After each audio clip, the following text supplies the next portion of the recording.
Hello and welcome to video lecture series in sociology. Today we are going to discuss chapter 8 titled as Social Movements from your textbook Social Change and Development in India. We have divided this chapter into 6 parts. So far we have discussed about the definition and features of social movements, how social movements have been decisive in bringing about social change. We have discussed about types of social movements, particularly the new and old social movements, about civil society and theories of social movements. Today we are going to discuss about stages in the life of a social movements and various examples of social movements.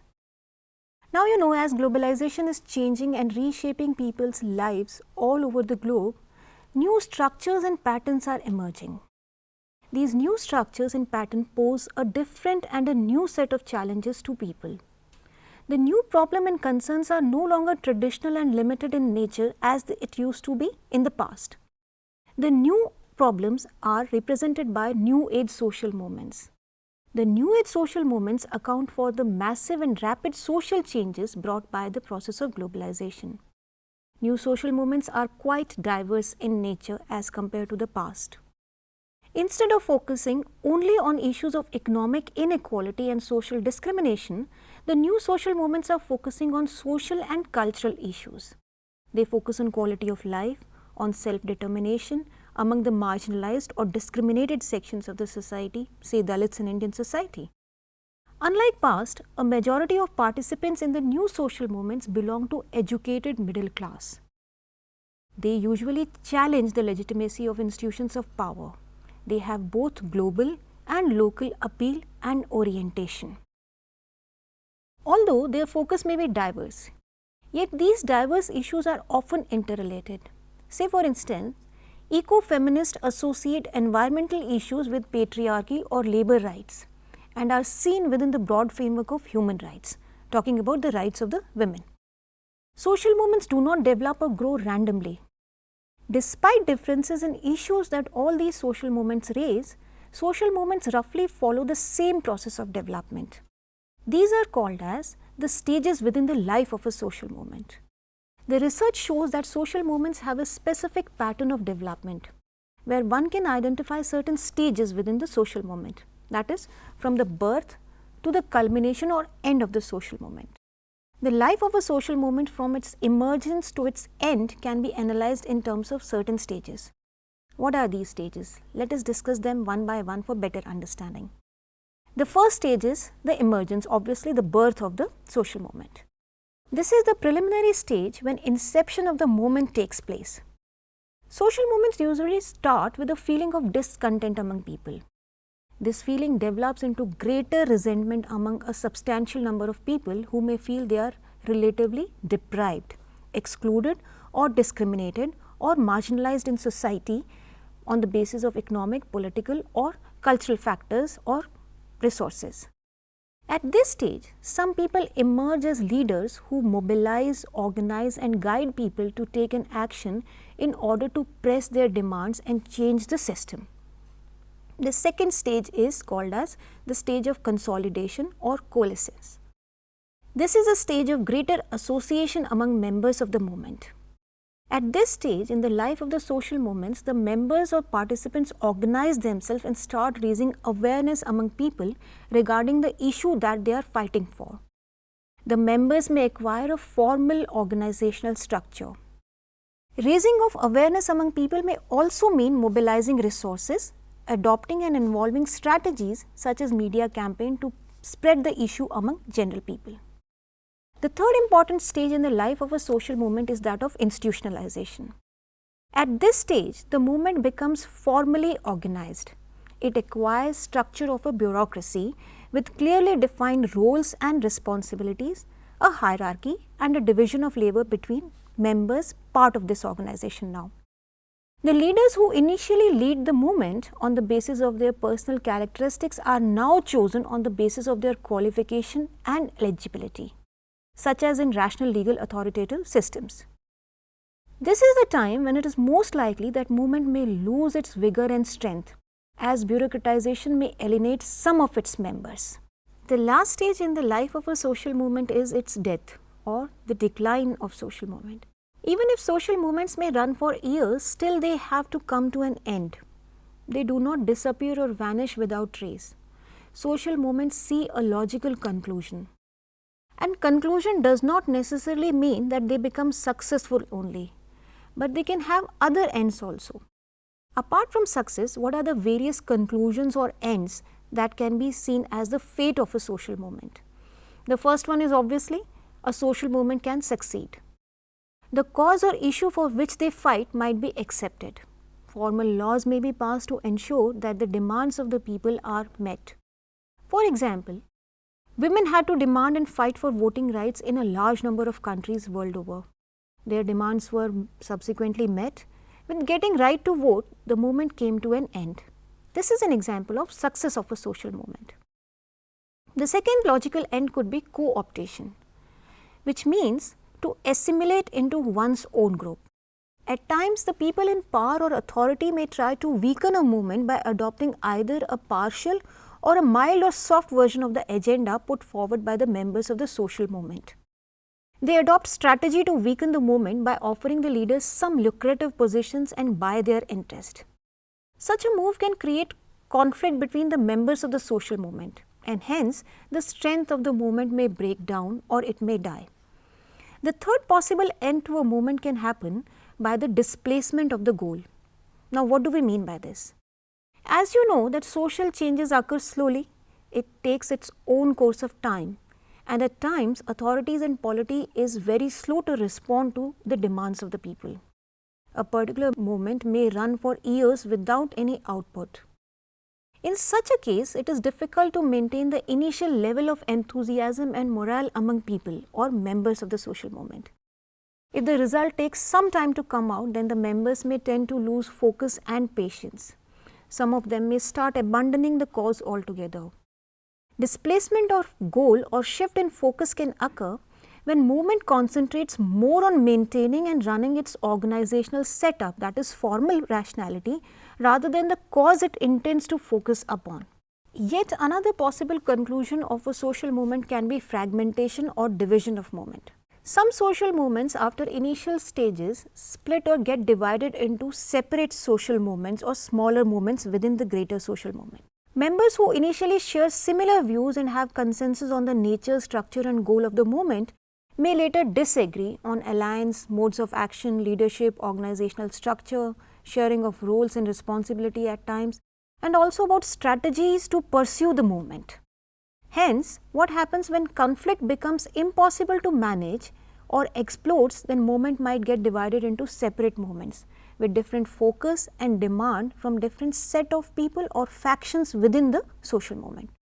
Some people may benefit from such division. But remember, the overall purpose gets defeated in such case when fragmentation occurs. A movement can never succeed or be effective if it cannot remain cohesive or if it is not able to mobilize substantial number of people. Fragmentation brings end to the original movement and is damaging for it. Yet another possible end can come because of repression of the movement. Some movements are repressed using force. When they become a major source of instability and threat to the existing structure, the state or authorities use force to repress the movement, like arresting the members, imprisonment of the leaders, surveillance or censors over media if it is being used by the members of the social movement. Ban over public gathering and even shoot at sight in some cases are examples of such cases where repression brings end to the social movement. Indian nationalist movement, repression of anti-apartheid movement in South Africa are examples of repression. The social movements are of various types. Now, so far we have discussed about various theories, various types of movements or the various stages within the life of the social movement. Now, in the subsequent discussions, we will discuss some of the examples about social movements. And let's begin by discussing the ecological movements first. At the core of ecological movement is the ideology of protection of environment. The movement has come into existence since 1960s, although it was always there in the past, that is consciousness towards the protection of environment. However, the formal movement came into existence since 1960s only. Modernity no doubt brought industrialization, urbanization and development. But this development all happened at the cost of the environment. Growth of industry, development required raw material. For all this, there was an unchecked extraction and use of natural resources. To cater to the need of rising population, relentless pursuit for development, ecology and environmental resources have been exploited beyond repair. This kind of development has also been criticized for being limited only to particular sections of the society which are rich and have access to resources. So, the so-called development has been uneven and unequal. The big projects in the name of development have made many people homeless. Their sources of livelihood have been destroyed. Dams, industries, special economic zones have been established by displacing farmers who had been cultivating land for ages and for centuries almost. An unintended consequence of all this development has been environmental pollution or degradation. Once again, in some cases, the pollution has gone beyond the ability of human agencies to repair the situation. Look at the condition of two main rivers in North India, the Ganges, the Ganga and Yamuna. Their water is unfit for consumption or any other use. Large number of plant and animal species are getting extinct because of rapid deforestation. There are only some of the issues that are part of the bigger environmental problems humanity is facing today. Ecological movements emerged world over addressing these issues and concerns only. There have been many movements that have attempted to work to arrest the environmental degradation beyond a limit. Let us take case of Chipko movement in India. Chipko movement started in foothills of Himalaya and is an example of an ecological movement and environmental concerns against the logic of development. When government gave forest to the contractors to cut down the trees for timber, villagers, particularly women, stepped forward to prevent the forest from being cut, as it was their primary source of subsistence. They got firewood, fodder and other necessities for everyday life from the forest only. These women hugged the trees when contractors started cutting them. This is why it is called as Chipko. This conflict placed the livelihood needs of poor villagers against the government's desire to generate revenue by selling the timber from the forest. The economy of subsistence was now standing against the economy of profit. The Chipko movement raised the issue of ecological sustainability. While survival of the villagers depended on the forest, the villagers valued the forest as a form of ecological wealth that benefits not just them but all the people surrounding the area. It was also an expression of anger of villagers in the hills against the distant government headquarters in the plains that were not paying attention to their needs and their concerns. Chipko movement in India represents a combination of political, ecological and economic concerns affecting particular sections of society that experience relative deprivation. Whenever masses feel that their rights to land and environment have been suppressed, the anger gets manifest in the form of protest or a social movement. Apart from these, there are several significant environmental related movements against dam and irrigation projects, against power projects, mining and industrial plants, special economic zones, military bases, expansion of railways and airport projects. Some of these environmental movements include Silent Valley movement in Kerala, Narmada Bachao Andolan, Tehri Dam Virodhi Samiti in Uttarakhand. It was also a movement. Another movement against Enron in Dabhol in Maharashtra.